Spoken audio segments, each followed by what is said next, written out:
హైదరాబాద్ మెట్రోను మరింత పొడిగించేందుకు తెలంగాణ సీఎం రేవంత్ రెడ్డి నిర్ణయించారు. శంషాబాద్ ఎయిర్పోర్ట్ నుంచి కొత్తగా నిర్మించే ఫ్యూచర్ సిటీ వరకు మెట్రోను విస్తరించాలన్నది సీఎం తాజా ప్రణాళిక. ఇక దీనికి సంబంధించి పూర్తి అప్డేట్స్ మా ప్రతినిధి మా ఇన్పుట్ ఎడిటర్ శ్రీకాంత్ అందిస్తారు. Srikanth, over to you. Varalakshmi, good afternoon. So Hyderabad లో మెట్రోను మరింత పొడిగించేందుకు ఇంకా విస్తరించేందుకు ఇప్పటికే ముఖ్యమంత్రి రేవంత్ రెడ్డి దిశానిర్దేశం కూడా చేయడం జరిగింది. సో దానికి సంబంధించి అంటే శంషాబాద్ ఎయిర్పోర్ట్ నుంచి కొత్తగా నిర్మించేటువంటి ఫ్యూచర్ సిటీ వరకు కూడా మెట్రో విస్తరణ జరగాలంటూ కూడా ముఖ్యమంత్రి రేవంత్ రెడ్డి ఆ విస్తరణ పనులకు సంబంధించినటువంటి అంశాలని అధికారుల ముందు పెట్టడం జరిగింది. వాళ్ళకు ఒక దిశానిర్దేశం చేయడం జరిగింది. సో ఇట్లాంటి నేపథ్యంలో శంషాబాద్ ఫ్యూచర్ ఎయిర్పోర్ట్ నుంచి ఫ్యూచర్ సిటీలోని యంగ్ ఇండియా స్కిల్ డెవలప్మెంట్ వరకు కూడా డెవలప్మెంట్ యూనివర్సిటీ వరకు కూడా ఆల్మోస్ట్ ఒక 40 కిలోమీటర్ల వరకు కూడా మెట్రో విస్తరణ జరగాలి, రెండో దశ మెట్రో ప్రాజెక్ట్ జరగాలంటూ కూడా ముఖ్యమంత్రి రేవంత్ రెడ్డి భావిస్తున్నారు. సో ఇట్లా నేపథ్యంలో దానికి సంబంధించి కొన్ని అంశాలు అంటే ఇటు ఇంకా దీనికి సంబంధించి కేంద్రం నుంచి అనుమతులు రావాల్సినటువంటి అవసరం ఉంది. డిపిఆర్లు కూడా డిపిఆర్లు పంపించినా కానీ అనుమతుల కోసం ఇంకా ప్రయత్నిస్తున్నారు. ఇంకా కేంద్రం నుంచి అనుమతి రావాల్సినటువంటి అవసరం ఉంది. ఆల్రెడీ డిపిఆర్ని కేంద్రానికి పంపించడం జరిగింది. అయితే అడుగు మాత్రం ముందుకు పడడం లేదు. సో ఇట్లాంటి నేపథ్యంలోనే ఫ్యూచర్ సిటీ గురించి కూడా ఇంకా మెట్రోకి సంబంధించినటువంటి అనుమతులే రాలేదు. ఇంకా ఫ్యూచర్ సిటీకి సంబంధించినటువంటి చర్చ ఇప్పుడు రాజకీయ వర్గాల్లో బలంగా వినిపిస్తోంది. అటు ఫ్యూచర్ సిటీ పైన ప్రతిపక్షాలు కూడా విమర్శలు చేస్తున్నటువంటి పరిస్థితి. మెట్రో రెండో దశకు సంబంధించినటువంటి సెకండ్ ఫేజ్ అనుమతులు ఇంకా తెచ్చుకోలేకపోయారు. ఇప్పుడు ఫ్యూచర్ సిటీ నిర్మాణం ఎట్లా ఉంటుంది, సో ఇంకా ఏమి జరగకముందే ఇట్లాంటి ఒక ఊహాలోకంలోకి ప్రభుత్వం వెళ్తుందా, ముఖ్యమంత్రి వెళ్తున్నారా అన్నటువంటి అంశాన్ని ప్రధానంగా తీసుకొస్తున్నారు.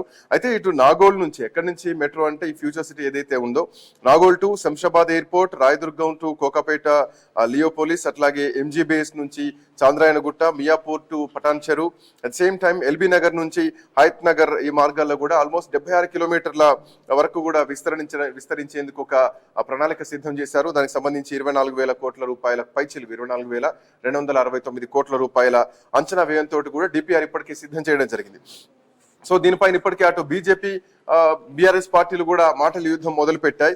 ఇంకా ఎయిర్పోర్ట్ అంటే మెట్రోకి సంబంధించినటువంటి అడుగులే ముందుకు పడలేదు. సో వీటినే పట్టించుకోకుండా ఇప్పుడు మళ్ళీ ఫ్యూచర్ సిటీ వరకు మెట్రో పనులు చేస్తామంటూ మాట్లాడుతున్నారు. సో ఇది విస్తరించాలన్నటువంటి నిర్ణయం చాలా ప్రశ్నలకు కూడా సందేహం అంటే చాలా ప్రశ్నలకు కూడా కొన్ని క్వశ్చన్ మార్క్స్ ఇంకా కనిపిస్తున్నాయి. సమాధానాలు మాత్రం ఎక్కడా కనిపించట్లేదు. సో విస్తరణ గురించి అడిగితే అర్థం ఉంటుంది కానీ ఎట్లాంటి రియాక్షన్ లేనప్పుడు ఇప్పుడే ఫ్యూచర్ సిటీ గురించి మాట్లాడుతున్నారంటూ కూడా మాట్లాడుతున్నటువంటి పరిస్థితి. సో ఒక విజన్ ఉండడంలో తప్పేం లేదు. బట్ ఆ విజన్ కి ముందు అడుగులు పడాల్సినటువంటి అవసరం అయితే ఉంది. కేంద్రం నుంచి ఇంకా అనుమతులు రావాల్సినటువంటి అవసరం ఉంది. డిపిఆర్ ఆల్రెడీ సిద్ధం చేసింది. సో ఇప్పుడు అటు కేంద్రం కోర్టులో బాల్ ఉందని చెప్పాలి. సో ఇట్లా నేపథ్యంలో ఫ్యూచర్ సిటీ నిర్మాణాన్ని ఎట్లా చూడాలి, రేవంత్ రెడ్డి మాటలను ఎట్లా చూడాలి, సో ఎంతవరకు సాధ్యాసాధ్యాలు ఉంటాయి, ఇవన్నీ కూడా చాలా ప్రశ్నలు ప్రస్తుతానికి కనిపిస్తున్నాయి మన ముందు. అది మాట్లాడదు మనతో పాటు బండ రామ్మోహన్ రావు గారు, ప్రముఖ రాజకీయ విశ్లేషకులు, అట్లాగే నర్ర విజయ్ గారు కూడా మనతో పాటు అందుబాటులో ఉన్నారు. ముందుగా రామ్మోహన్ రావు గారు, గుడ్ ఆఫ్టర్నూన్. శ్రీకాంత్ గారు, గుడ్ ఆఫ్టర్నూన్. రేవంత్ రెడ్డి అధికారంలోకి వచ్చిన తర్వాత ప్రస్తావించినటువంటి మెట్రో ప్రాజెక్టు విస్తరణ ఇంకా ఒక కొలిక్కి రాలేదు. దానిపైన ఇంకా ఎట్లాంటి నిర్ణయం ఇంకా రాలేదు. బట్ ఒక డ్రాయింగ్, ఒక మ్యాప్ మాత్రం, రోడ్ మ్యాప్ మాత్రం రావడం జరిగింది. దాని బడ్జెట్ ఏంటి, దాని డిపిఆర్ కూడా రెడీ అయింది. సో ఇట్లా నేపథ్యంలో ఫ్యూచర్ సిటీ ఇంకొకటి తెరపైకి వస్తోంది.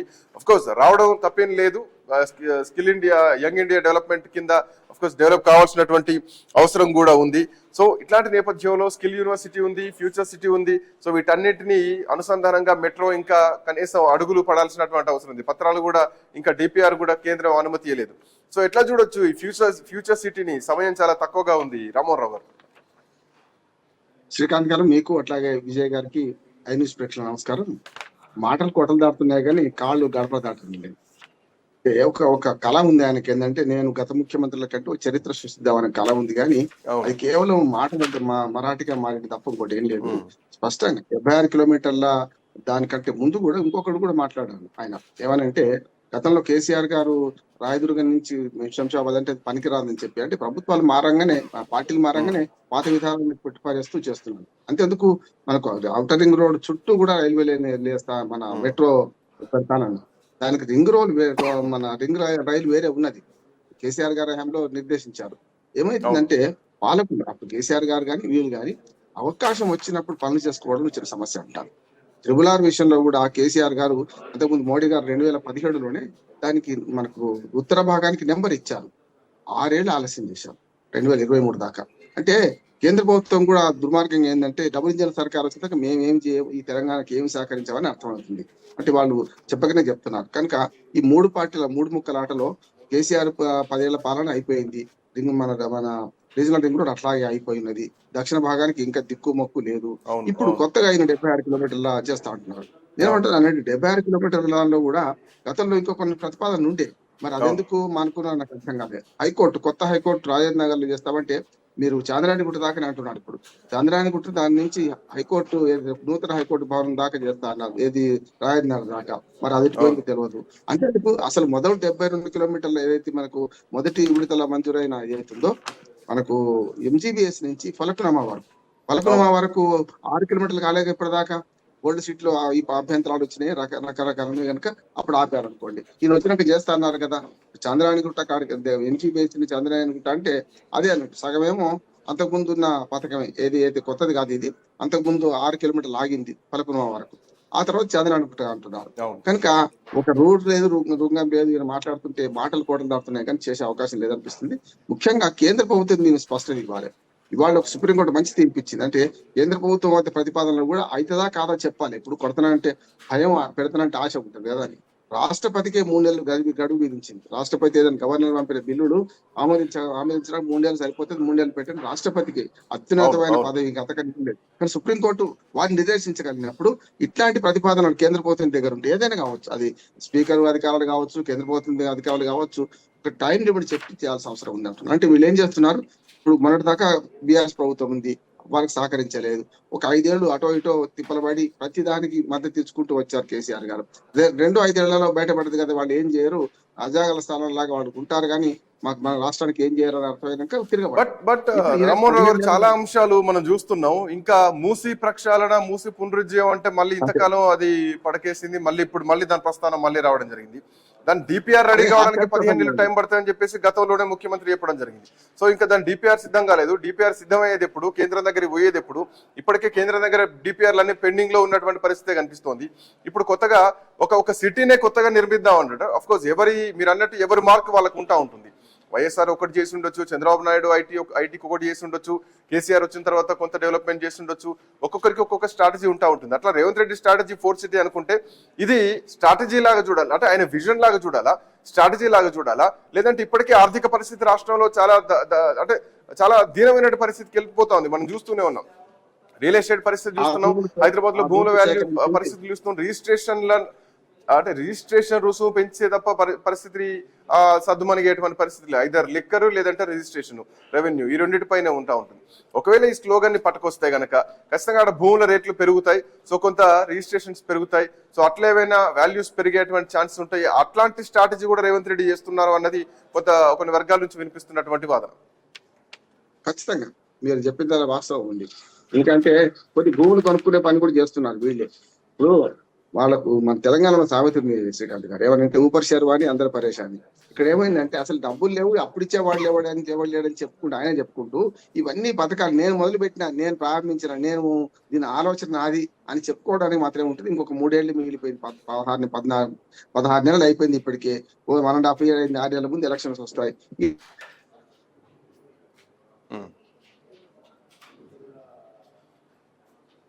రామారావు గారు, ఐ థింక్ రామారావు గారు ఫ్రేమ్ ఫ్రీజ్ అయినట్టుంది, సంథింగ్ సిగ్నల్ ఇష్యూ. విజయ్ గారు, విజయ్ గారు, గుడ్ ఆఫ్టర్నూన్. చెప్పండి సార్. సో కొనసాగింపుగా మాట్లాడదాం. ఇందాక రామారావు గారు మాట్లాడుతున్నారు, నేను కూడా కొన్ని అంశాలని ప్రస్తావించాను. శ్రీకాంత్ గారు, అదే కరెంట్ కాంగ్రెస్ గవర్నమెంట్ రోజుకు 4 సార్లు 5 సార్లు కరెంట్ వస్తుంది సమస్య అది. అందుకనే ఇక్కడ అంటే గతంలో ఇట్లా పోయిందా, ఇప్పుడే పోతుందా రామారావు గారు?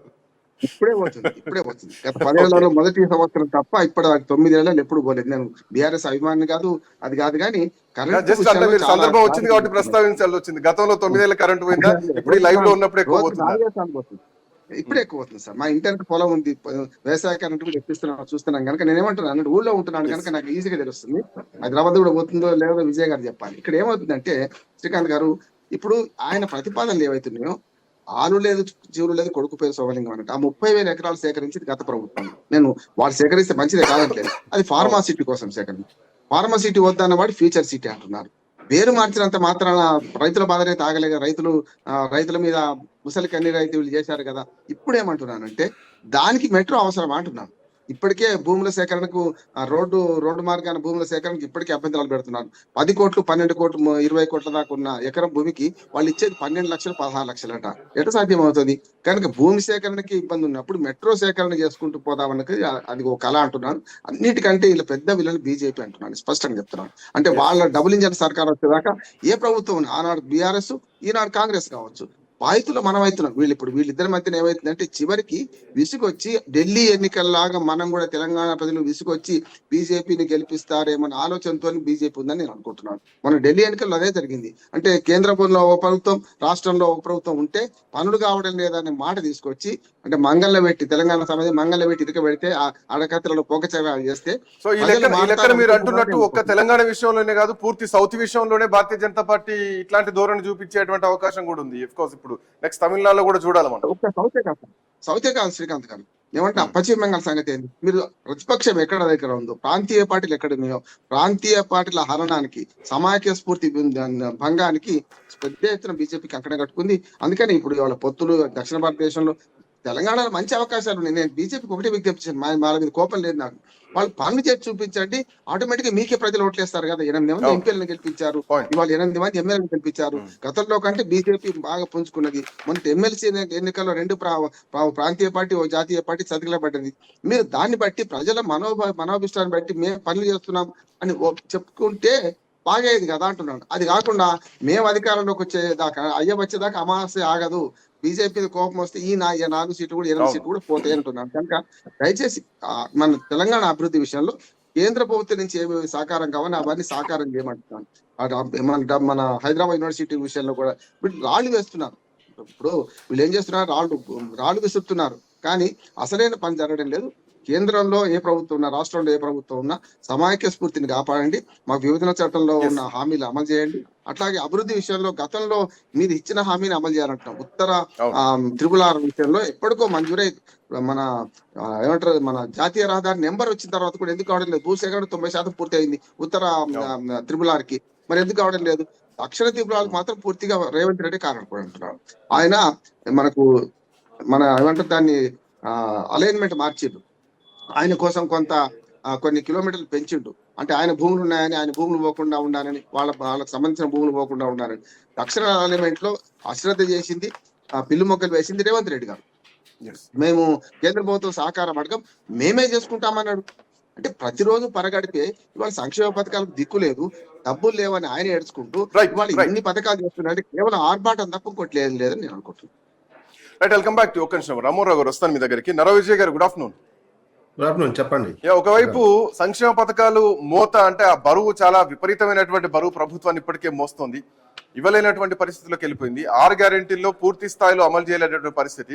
దానికి కారణం అప్పుల కుప్ప. గత పాలకులు అప్పులు చేసి కుప్ప పెట్టారు, ఆ కుప్పని ఈ రోజు మేము కరిగించలేకపోతున్నాం. ఇంట్రెస్ట్ కట్టడానికి ఈ రోజు లక్ష కోట్లకు పైగా అప్పులు చేయాల్సినటువంటి పరిస్థితి ఉంది అని మాట్లాడినటువంటి పరిస్థితి. దీనికి తోడు అభివృద్ధి ఎక్కడ ఆగేది లేదు. ఖచ్చితంగా ఒక యంగ్ ఇండియా, నా విజనే యంగ్ ఇండియా అంటూ కూడా ఆ విజన్ ఆయన ముఖ్యమంత్రి రేవంత్ రెడ్డి చెప్తున్నారు నిన్న మొన్న కూడా బహిరంగ సభల్లో.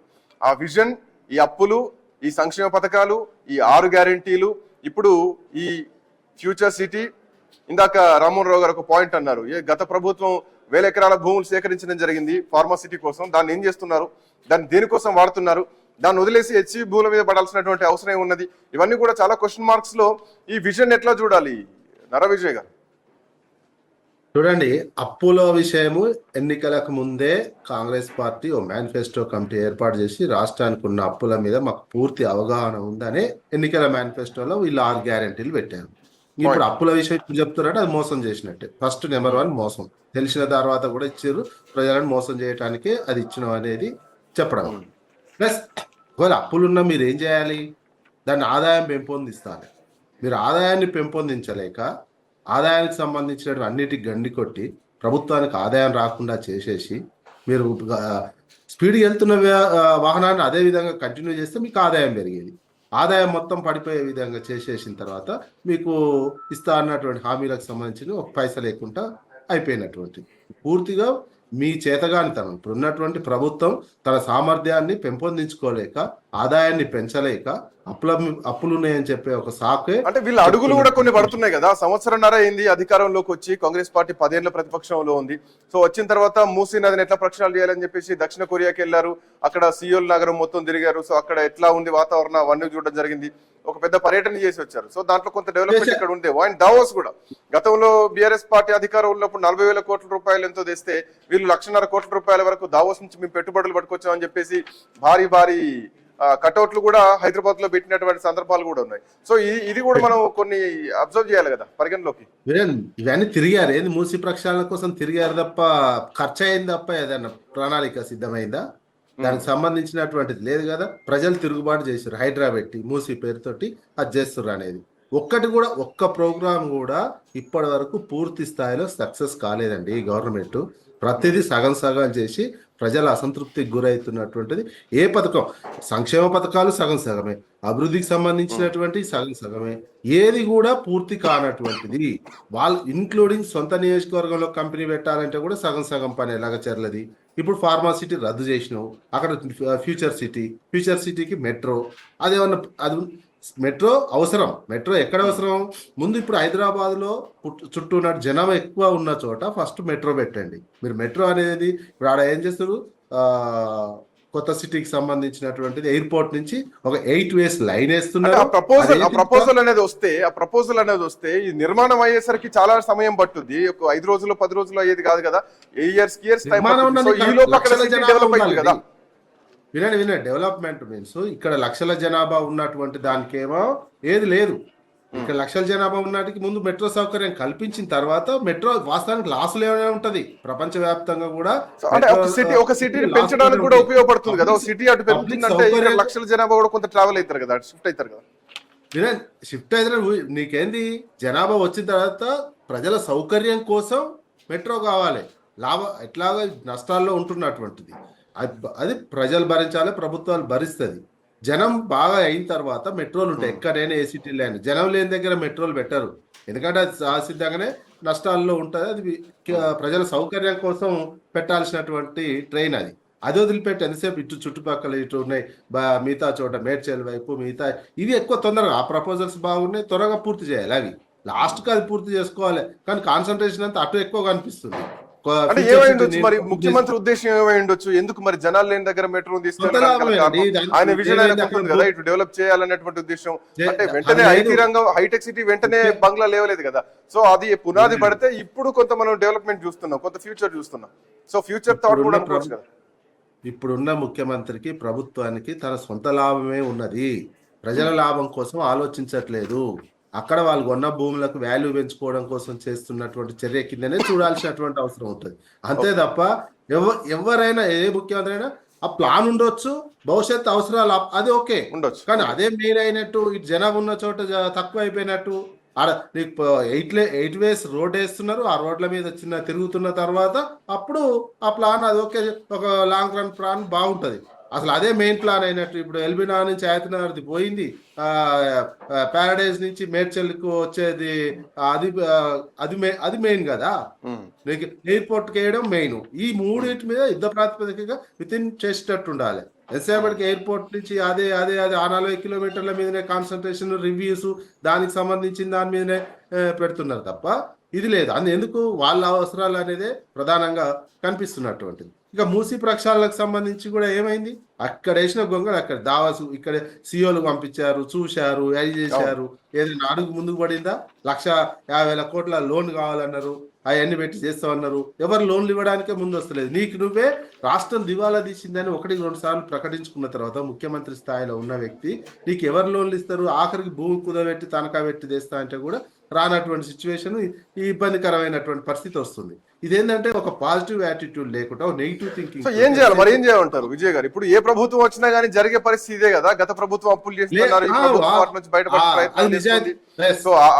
సోర్సెస్ క్రియేట్ చేయడంలో ఫెయిల్ అవుతున్నారా, లేదంటే వేసేటటువంటి అడుగులే తెలివిగా వేయలేకపోతున్నారా? సలహాలు మిస్ అవుతున్నాయా? రేపొద్దున ఈ గవర్నమెంట్ పోయి మళ్ళీ ఇంకో గవర్నమెంట్ వచ్చినా కానీ సేమ్ ఇదే ఫేస్ చేయాల్సినటువంటి పరిస్థితులు ఉంటాయి కదా. అది మరి తెలంగాణ ప్రజలు కరెక్టే మీరు అన్నది ఒక వేగంతో.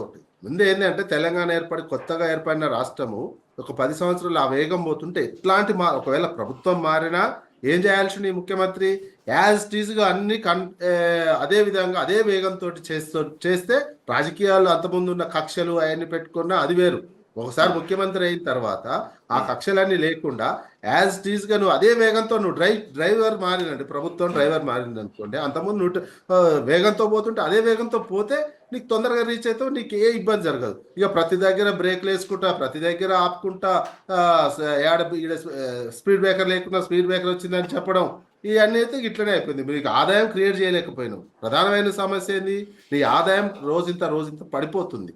పడిపోవడంతో ఎందుకు పడిపోతుంది, ప్రజల్లో కొనుగోలు శక్తి లేదు. కొనుగోలు శక్తి ఎందుకు లేదు, మీరు ఇచ్చినటువంటి స్టేట్ ముందుగా మనది ఉన్నటువంటి వ్యవసాయము రియల్ ఎస్టేట్ మీదనే తెలంగాణ ఎక్కువ ఆధారపడినటువంటి రాష్ట్రం. నువ్వు రియల్ ఎస్టేట్ ద్వారా వచ్చే ఆదాయాన్ని, దాని ద్వారా అనేక మంది లక్షలాది మంది ప్రజలు బతుకుతున్నటువంటి అంశం, వాళ్ళ కొనుగోలు శక్తి తగ్గిపోయింది. దాంతో అన్ని వ్యవస్థలు మీరు అట్లా అంటున్నారు. అత్యధిక మెట్రిక్ టన్నుల ధాన్యం కొనుగోలు చేసిందే కాంగ్రెస్ పార్టీ ప్రభుత్వం వచ్చిన తర్వాత. ఇంతవరకు ఎవరు కొనుగోలు చేయలేదు, అంత ధాన్యాన్ని మేమే కొనుగోలు చేసినాం అని చెప్పేసి 1,50,000 మెట్రిక్ టన్నుల వరకు కూడా కొన్నామని చెప్పేసి ఆ మధ్యలో వరంగల్ సభలో ముఖ్యమంత్రి చెప్పడం జరిగింది. సో ఈ విషయంలో రైతులకు ఏం చేయలేకపోతున్నారంటే ఏం చేయండి, అంత ధాన్యం అయితే కొనలేరు కదా ప్రభుత్వం. వినండి పండింది 1,50,000 కోట్ల టన్నులు, కొన్నది 50 లక్షల టన్నులు, 60 లక్షల టన్నులు. మొత్తం వీళ్ళు కొనలే, మొత్తం వీళ్ళు ఏం కొనలేదు. పన్నేది అనేది చెప్పాడు ఆయన కూడా, ముఖ్యమంత్రి గారు కూడా ఇంత పన్నేది అని చెప్పిండు. కొన్నది ఎంత అనేది చూడాలి. వీళ్ళు అమౌంట్ తెలిసిపోతుంది కదా ఆడ కొన్నది అనేది. అంటారు పండింది, నువ్వు వాళ్ళకి ఏం చేసినావు ఆల్టర్నేట్. నెక్స్ట్ మరి రియల్ ఎస్టేట్, మరి రైతు బంధు వాస్తవానికి ఏమైంది? రైతు బంధు అనేది కేవలం అనేక రకాల కొనుగోలు శక్తికి ఉపయోగపడ్డది. మీరు ఇవన్నీ పెట్టేసరికి ఆ కొనుగోలు శక్తి అంతా పడిపోయింది. ఇదే మీరు రైతు బంధు వరుసగా వేస్తున్నారు అనుకోండి, ఇంకా డెవలప్మెంట్ వేగం వేరే విధంగా ఉండేది. కేవలం ఇదే కాకుండా రొటేషన్ అయితే డబ్బులు రొటేషన్ అవుతా ఉంటే మార్కెట్లో నీకు ఆదాయం పెరుగుతుంటుంది, ఒక యాక్టివిటీ ఉంటుంది. ఆ రొటేషన్ ఆపేశారు వీళ్ళు. ఆ రొటేషన్ ఆపేసి వీళ్ళు తెచ్చిన వీళ్ళ సొంత అవసరాలకు బిల్లులకు ఇవి పెట్టుకునేసరికి మొత్తం మందగించిపోయింది. నీకు మీరు అన్నట్టు ఏ ముఖ్యమంత్రికైనా ఒక మార్క్ అనేది ఖచ్చితంగా ఉంటుంది. ఆ మార్క్ క్రియేట్ చేసుకుంటా ఉంటారు. సో ఫ్యూచర్ సిటీ ఖచ్చితంగా చేస్తాం, young India skill development university పెడతాం అని ముఖ్యమంత్రి మొదటి నుంచి కూడా ఇదే పట్టుదలతో ఇదే పంతంతో ఉన్నారు. సో అది నిలుస్తుంది అనుకుంటున్నారా? అది వస్తుంది అనుకోవాలా? ఫ్యూచర్ సిటీ ఖచ్చితంగా హైదరాబాద్ లో ఇంకొక కొత్త సిటీని మనం చూడొచ్చా, లేదంటే ఇది కేవలం మాటల వరకే చూడాల్సినటువంటి అవసరం ఉందా? నాకైతే అనుమానమే ఉందండి, అంత ఈజీ కాదు. ఎందుకంటే న్యాచురల్ డెవలప్మెంట్, హైదరాబాద్ అనేది న్యాచురల్ గా ఎక్స్పెన్షన్ అవుతున్నటువంటి సిటీ. మీరు కొత్తగా ఒక అమరావతి కట్టినట్టు 30,000 ఎకరాలు సేకరించి సిటీ కడతా అంటే అది న్యాచురల్ గా అవుతుంది. హైదరాబాద్ ఆల్రెడీ 1.5 జనాభా ఉన్నటువంటిది. అవుటర్ వరకు చూసుకుంటుంటే అది న్యాచురల్ గా అయ్యేటువంటి ప్రాసెస్లనే. మీరు అక్కడ యూనివర్సిటీలు భవిష్యత్తు మీరు అన్నారు, మీరు స్కిల్ యూనివర్సిటీ వస్తుండొచ్చు, కానీ జనం రావాలి. చిన్నగా నీకు ఎక్కడ అవసరాలు ఉంటే అక్కడ నీకు ఎక్స్పాన్షన్ అవుతుంది సిటీ. నీకు ఆల్రెడీ 111 జీవో ఎత్తేసి దాన్ని మీరు చేస్తే ఆటోమేటిక్ 1,00,000 ఎకరాలు సహసిద్ధంగా ఉన్నటువంటిది. ఈ 111 జీవో తీసేసి ప్రభుత్వాలు తీసేయాల్సినటువంటి అవసరం ఉంది, తీసేసి దాన్ని క్రమంగా నీకు ఎక్స్పాన్షన్ అవుతుంటే అది అవుతుంది. ఆల్రెడీ అదే అవుతుంది. ఇక్కడ నీకు 111 జీవో ఒకసారి ఎత్తేసిన తర్వాత నీకు అటు పోవాల్సినటువంటి అవసరం 1,50,000 ఎకరాలు నీకు అవైలబుల్ ఉంటుంది. అన్ని రకాల అవసరాలు, నీకు వ్యక్తిగత పట్టా భూములు కావచ్చు, ప్రభుత్వ భూములు కావచ్చు, అన్ని రకాల భూములు కావచ్చు.